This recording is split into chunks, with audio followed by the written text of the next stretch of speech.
Hi hello my viewers I'm your doctor Kola. మరి ఈరోజు సెషన్లో ముఖ్యంగా మనము మరి డిప్లొమా ఇన్ ఎలిమెంటరీ ఎడ్యుకేషన్లో ఉండే ప్రాక్టికల్ ఆస్పెక్ట్స్ గురించి మాట్లాడుకుందాం. ముఖ్యంగా మనము ఇంతకుముందు సెషన్లో నంబర్ ఆఫ్ రికార్డ్స్ ఎన్ని ఉంటాయి, దేనికి ఎన్ని ఉంటాయి అన్నవి కూడా మనం చెప్పుకోవడం జరిగింది. మరి డిప్లొమా ఇన్ ఎలిమెంటరీ ఎడ్యుకేషన్లో ప్రాక్టికంలో ఫస్ట్ పార్ట్ ఏదైతే విద్యార్థి లేదా ట్రైనీ డిఎడ్ కాలేజ్కి వెళ్తారో మరి ఫస్ట్ ప్రాక్టికల్ ఎక్స్పీరియన్స్ అన్నది ట్రైనీస్కి ఎప్పుడు జరుగుతుందంటే ఎప్పుడైతే వారు 10 రోజుల కోసము క్షేత్రస్థాయి అవగాహన కోసము స్కూల్కి పంపేయడం జరుగుతుంది. దాన్నే మనము పాఠశాల అవగాహన కార్యక్రమం అంటాము లేదా స్కూల్ ఎక్స్పీరియన్స్ ప్రోగ్రామ్ అంటాము. మరి నిన్ననే చెప్పుకున్నాము సెషన్లో, దీనికి కూడా మనం ఒక రికార్డ్ రాయాల్సి ఉంటుంది. మరి స్కూల్ ఎక్స్పీరియన్స్ ప్రోగ్రాంలో ఏ అంశాలు ఉంటాయి, మనం ఏమేమి గమనించాలన్న విషయాలు తెలుసుకుందాం ఈ యొక్క సెషన్లో. స్కూల్ ఎక్స్పీరియన్స్ ప్రోగ్రామ్ అంటే మనం చూసినట్టయితే స్టూడెంట్ టీచర్ అంటాం, ఆ ట్రైనీ టీచర్ అంటాం. ఎవరైతే డిఎల్ఈడి కోర్స్ చేస్తున్నారో వాళ్లకు వివిధ స్కూళ్ళల్లో ఎలాంటి సిస్టమ్ ఉంటుంది ఎక్స్పోజ్ చేయడానికి లేదా ఫెమిలైజ్ చేయడానికి మనము ఈ స్కూల్ ఎక్స్పీరియన్స్ ప్రోగ్రాము దాదాపు ఏ పీరియడ్ ఆఫ్ 10 డేస్ చేస్తాము. అయితే ప్రతిరోజు మనం ఏదైతే స్కూల్కి విజిట్ చేస్తామో ఆ స్కూల్లో అబ్జర్వ్ చేసిన ప్రతి ఒక్క అంశాన్ని మనం రాసుకుంటాం.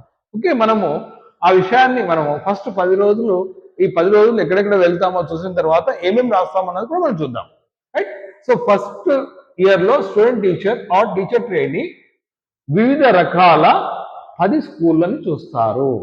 For example government primary school మరియు అప్పర్ ప్రైమరీ స్కూల్, ప్రాథమిక మరియు ప్రాథమికోన్నత పాఠశాలను చూస్తారు. 2 రోజులు అంటే ఈ గవర్నమెంట్ స్కూల్స్ అంటే ఐదర్ జిఓవిటి స్కూల్ లేకపోతే జెడ్పీ స్కూల్స్, లోకల్ బాడీ స్థానిక సంస్థల స్కూల్లో మీరు 2 రోజులు, ఒకటి ప్రైమరీ ఒకటి అప్పర్ ప్రైమరీ, ఇది 2 రోజులు. తర్వాత వచ్చేసి ప్రైవేట్ రికగ్నైజ్డ్ స్కూల్స్ 1 డే. కాబట్టి ఎవరైతే టీచర్ ట్రైనీ ఉంటారో వారికి మనం వివిధ రకాల ఎక్స్పోజర్ అంటున్నామో దాంట్లో భాగంగా గవర్నమెంట్ స్కూల్సే కాకుండా ప్రైవేట్ స్కూల్ కూడా మనం ఒక రోజు ఎక్స్పోజ్ చేస్తాం. ప్రైవేట్ రికగ్నైజ్ స్కూల్స్లో చాలా రకాల స్కూల్స్ ఉంటాయి కాబట్టి అక్కడక్కడ ప్రైవేట్ ఎయిడెడ్ స్కూల్స్ ఉంటాయి, వాటిని కూడా మనం చూసుకోవచ్చు. ఇదే కాకుండా కేజీబీవీ స్కూల్స్, ముఖ్యంగా కేజీబీవీస్ మనం చూసినట్టయితే డ్రాప్ అవుట్ చిల్డ్రన్ కోసం, ముఖ్యంగా గర్ల్ చైల్డ్ కోసము లేదా మహిళా విద్యార్థుల కోసము ప్రతి మండల్లో ఒకటి స్కూల్ ఎస్టాబ్లిష్ చేయబడ్డది. ముఖ్యంగా డ్రాప్ అవుట్స్ కొని, కానీ ఇది మెయిన్ స్ట్రీమ్ స్కూల్ అయిపోయింది. సో కేజీబీవీ ఫంక్షనింగ్ ఎలా ఉంటుందని ఒకరోజు. తర్వాత వచ్చేసి ప్రీ ప్రైమరీ సెక్షన్స్ అంటే పూర్వ ప్రాథమిక విద్యా సంబంధించి అంటే నర్సరీ ఇట్లాంటి స్కూల్స్ ఉంటాయి కదా, వాటిలో ఒకరోజు. సో మనం తీసుకున్నట్టయితే ప్రీ ప్రైమరీ సెక్షన్స్ అంగన్వాడీ కూడా మనం ఒకరోజు తీసుకుంటాం. అదేవిధంగా మోడల్ స్కూల్ ఒక్కరోజు, భవిత స్కూల్ 2 రోజులు. ఇవన్నీ స్కూల్స్ మీకు తెలిసినాయే. అంటే గవర్నమెంట్ స్కూల్ అన్నా ప్రైమరీ అప్పర్ ప్రైమరీ అన్నా మీకు తెలుసు. ప్రాథమికోన్నత ప్రైవేట్ ప్రభుత్వ అనుమతి పొందిన ప్రైవేట్ స్కూళ్ళు, కస్తూర్బా గాంధీ విద్యాలయాలు, ప్రీ ప్రైమరీ సెక్షన్ పూర్వ ప్రాథమిక సెక్షన్ ప్రైవేట్ స్కూళ్ళలో నర్సరీ ఫస్ట్ ఎల్కేజీ యూకేజీ ఉండేటి. అదేవిధంగా అంగన్వాడీలో, అదేవిధంగా రెసిడెన్షియల్ స్కూల్ ముఖ్యంగా మనం తీసుకున్నట్టయితే తెలంగాణ గవర్నమెంట్ ఆధ్వర్యంలో నడుస్తున్న తెలంగాణ రెసిడెన్షియల్ ఎడ్యుకేషన్ సంబంధించి సొసైటీ స్కూల్ కావచ్చు, బీసీ వెల్ఫేర్ కావచ్చు, మైనారిటీ వెల్ఫేర్ కావచ్చు, లేదా సోషల్ వెల్ఫేర్ స్కూల్స్ కూడా మనం విజిట్ చేయొచ్చు. అదేవిధంగా మోడల్ స్కూల్స్ ఇవన్నీ కూడా మనం తీసుకున్నట్టయితే ఒక్కొక్క జిల్లాకు ఒక్కొక్క రకంగా మోడల్ స్కూల్స్ ఉన్నాయి. అంటే కొన్ని డిస్ట్రిక్ట్లో ఫర్ ఎగ్జాంపుల్ కరీంనగర్లో 52 ఉండొచ్చు, ఆదిలాబాద్లో 7 నుంచి 8 ఉన్నాయి. అదేవిధంగా భవిత స్కూల్, ముఖ్యంగా భవిత స్కూల్ తీసుకున్నట్టయితే ఇక్కడ ఐఈడి అంటే స్పెషల్లీ సిడబ్ల్యూఎస్ఎన్ చిల్డ్రన్ అంటే ఎవరైతే విద్యార్థులు స్పెషల్ నీడ్స్ ఉన్నాయో వాళ్ళకి ఇక్కడ బోధన జరుగుతుంది. ఇవి కూడా మనం చూసినట్టయితే మండలానికి ఒకటంటే 18 స్కూల్స్ ఉంటాయి. కాబట్టి ఏ విద్యార్థి అయితే D Ed college diploma in elementary education చేస్తున్నారో వాళ్ళ యొక్క మండలంలో ఆ స్కూల్స్ చూడొచ్చు. 2 రోజులు చూడొచ్చు, దాదాపు 10 రోజులు. కాబట్టి ముఖ్యంగా వీటికి ఎందుకు వెళ్తున్నామంటే మనము ఈ యొక్క 10 days వెళ్ళే ముందు కూడా మీ యొక్క ఉపాధ్యాయులు టీచర్ ట్రైనింగ్ ఇన్స్టిట్యూట్లో మీకు ఏమేమి చేయాలన్నది బ్రీఫింగ్ చేస్తారు. ముఖ్యంగా మనం తీసుకున్నట్టయితే స్కూల్కి వెళ్ళినప్పుడు స్కూల్ అసెంబ్లీ ఎలా ఉంటుంది, రైట్? అదేవిధంగా ఆ స్కూల్లో ఇన్ఫ్రాస్ట్రక్చర్ మౌలిక వసతులు ఎలా ఉన్నాయి, రైట్? అదేవిధంగా మనం తీసుకున్నట్టయితే రోజువారీగా ఎలా టీచింగ్ చేస్తున్నారు టీచర్లు, అదేవిధంగా ఆ స్కూల్ యొక్క డే షెడ్యూల్ ఏంటి, టైం టేబుల్ ఏంటి, టీచింగ్ లెర్నింగ్ మెటీరియల్ ఏముంది. ఇదే కాకుండా మనము ఉపాధ్యాయులతో విద్యార్థులతో కూడా ఇంటరాక్ట్ అవుతాము. కాబట్టి మనము దీనికి వెళ్లే ముందు కూడా మనం చూస్తున్నట్టయితే మీ యొక్క ఉపాధ్యాయులు లేదా ఉపాధ్యాయులు ఏం చేస్తారంటే ఒక చెక్ లిస్ట్ ఇస్తారు. సో ఆ చెక్ లిస్ట్ ఆధారంగా ప్రతిరోజు కూడా మీరు అబ్జర్వేషన్ రాసుకోవాలి. ముఖ్యంగా మనం చూసినట్టయితే పాఠశాల యొక్క వాతావరణం, అంటే పాఠశాల ఎక్కడ ఉంది, అర్బన్ ఏరియాలో ఉందా, గ్రామీణ ఏరియాలో ఉందా, రూరల్ ఏరియా ఉందా, స్లమ్లో ఉందా, హ్యాబిటేషన్ ఎలా ఉంది, చుట్టూ వాతావరణం ఎలా ఉంది, కాంపౌండ్ ఉందా, క్లాస్ రూమ్స్ ఉన్నాయా, ప్రతి ఒక్క అంశాన్ని మనం గమనించాల్సిన అవసరం ఉంది.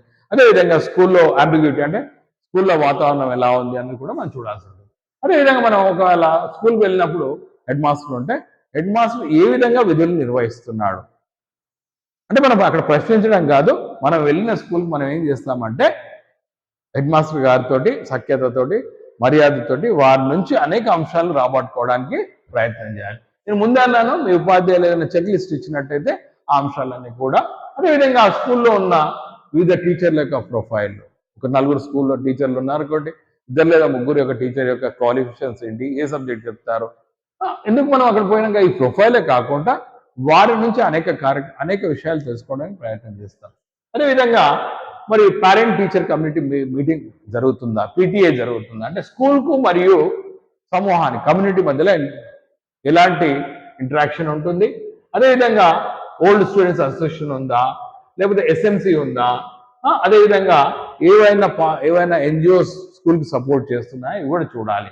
ఇవే కాకుండా స్కూల్లో ఫిజికల్ ఎడ్యుకేషన్ యాక్టివిటీ పీటీ ఉన్నారా, పీటీ లేకపోతే ఆటలు ఆడిపిస్తున్నా లేదా, ఆర్ట్ ఎడ్యుకేషన్ కళా విద్య ఎలా ఉంది, అదేవిధంగా పని అనుభవం ఏమన్నా ఇక్కడ పని అనుభవం సంబంధించిన కార్యక్రమాలు తీసుకుంటున్నారా, అదేవిధంగా స్కూల్లో ఏ ఫెసిలిటీస్ అవైలబుల్, వాటర్ ఫెసిలిటీ ఉందా, టాయిలెట్ ఫెసిలిటీ ఉందా, ఎందుకంటే ఈ రెండు కూడా చాలా ముఖ్యమైనవి.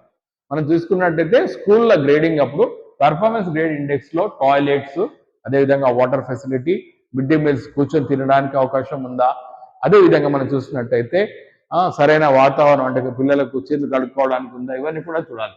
అదేవిధంగా స్కూల్లో ఉపాధ్యాయులకు మరియు హెడ్ మాస్టర్ మధ్యలో సఖ్యత ఉందా, ఉపాధ్యాయులకు విద్యార్థుల మధ్యలో సరైన సంబంధాలు ఉన్నాయా, ఇవి చూడాలి.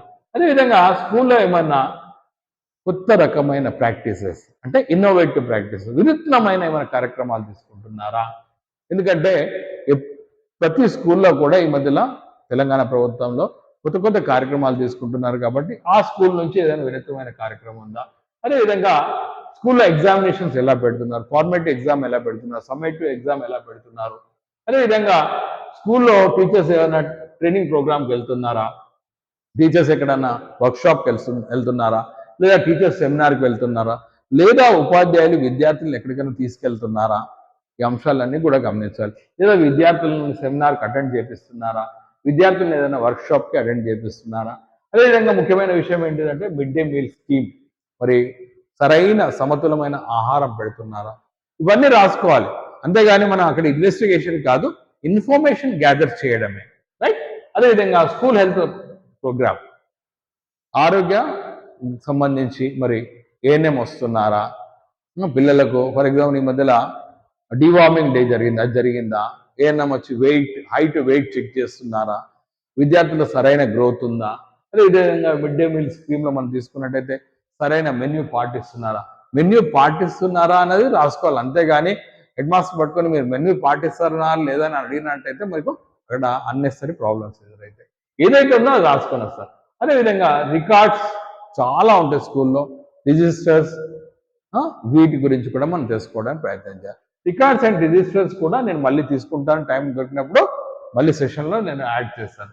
అదేవిధంగా విద్యార్థుల మధ్యలో ఎలాంటి వైయక్తిక విభేదాలు, అంటే లెర్నింగ్ కెపబిలిటీస్ ఎలా ఉన్నాయి, ప్రతి విద్యార్థి ఒకే విధంగా నేర్చుకుంటున్నాడా, మరి నేర్చుకోకపోతే ఒకవేళ వెనుకబడిన విద్యార్థులు ఉంటే ఏం స్ట్రాటజీ అప్లై చేస్తున్నాం, లేదా ప్రతిభావంతులైన విద్యార్థులు ఉంటే ఏం స్ట్రాటజీ మనం అప్లై చేస్తున్నాం, ఒకవేళ విద్యార్థులు వెనుకబడి ఉంటే రెమిడియల్ టీచింగ్ చేస్తున్నామా, ఇవన్నీ అంశాలు కూడా మనం రాసుకోవచ్చు. ఇవే కాకుండా ఇంకేమైనా విషయాలు ఆ స్కూల్లో ఇవి కాకుండా ఏమున్నా కూడా ప్రతి అంశం ఒక విధంగా తీసుకున్నట్టయితే మనం 10 రోజులు రోజుకు 10 పేజీలు రాసినట్టయితే మరి నేను అనుకుంటా ఒక record school experience program record 10x10 అంటే 100 పేజీలు ఉంటుంది.